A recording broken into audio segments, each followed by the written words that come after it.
اور انجینئرنگ کی یونیورسٹی اور ٹیکنالوجی کی یونیورسٹی. تو آخر میں صرف آپ کو ایک چیز اشور کرنا چاہتا ہوں. یہ جو میں آپ کے پاس آیا ہوں اور آپ کو کہہ رہا ہوں کہ پوری طرح اپنی انڈسٹری کی ہم مدد کریں گے، اور سیالکوٹ کی وہ بزنس کمیونٹی جس میں وائبرنسی ایسی ہے کہ وہ اپنی سڑکیں بھی بنا لیتے ہیں، اپنے ایئرپورٹ بھی، اب اپنی ایئر لائن بھی بنا لی ہے، ان کی اب ہم آپ کی پوری طرح مدد کریں گے. ہر طرح آپ کی مدد ہوگی. کانسٹنٹلی آپ سے، ابھی میں نے 2 ہفتے کے بعد آپ سے مل رہا ہوں، اس سے پہلے آپ نے حماد کو اور رزاق داؤد کو بتانا ہے کہ کیا کیا آپ کے ایشوز ہیں. وہ ہم آپ کو جو میرے سے میٹنگ ہوگی انشاءاللہ، اس میٹنگ میں بیٹھ کے سارے آپ کے ایشوز جو ایف بی آر سے ہیں، جو اسٹیٹ بینک آف پاکستان سے ہیں، جو یوٹیلیٹی کمپنی سے ہیں، وہ سارے انشاءاللہ ایک ہی وقت پہ ہم بیٹھ کے آپ کے سارے ایشوز حل کریں گے. اور میں سیالکوٹ کو آخر میں یہ کہنا چاہتا ہوں کہ جو انشاءاللہ ہم اپنا جو لوکل گورنمنٹ سسٹم لے کے آ رہے ہیں، ہمارا جو لوکل گورنمنٹ سسٹم ہے اس کے اندر شہروں کو ہم سٹی گورنمنٹس لے کے آ رہے ہیں. اور پہلی دفعہ پاکستان کی تاریخ میں جو سٹی گورنمنٹ بنے گی وہ ڈائریکٹ الیکشن سے میئر الیکٹ ہوگا. یہ جس طرح کے لنڈن میئر ہوتا ہے، جس طرح کے پیرس میں ہوتا ہے، جس طرح نیو یارک کا میئر ہوتا ہے، اسی طرح ایک ماڈرن میٹروپولیٹن سٹی کا ایک سیٹ اپ لے کے آ رہے ہیں. کیونکہ یہ جو آپ کے مسئلے ہیں، میونسپل مسئلے، سڑکیں، گندگی، یہ تب تک نہیں حل ہوں گی جب تک ایک ماڈرن، ایک میٹروپولیٹن سٹی کی لوکل گورنمنٹ آپ کی نہیں بنے گی. یہ پہلی دفعہ پاکستان کی تاریخ میں ہم الیکشن کروائیں گے انشاءاللہ اپریل کے بعد.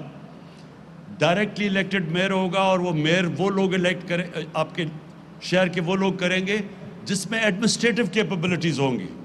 وہ پھر اپنی ٹیم لے کے آئے گا.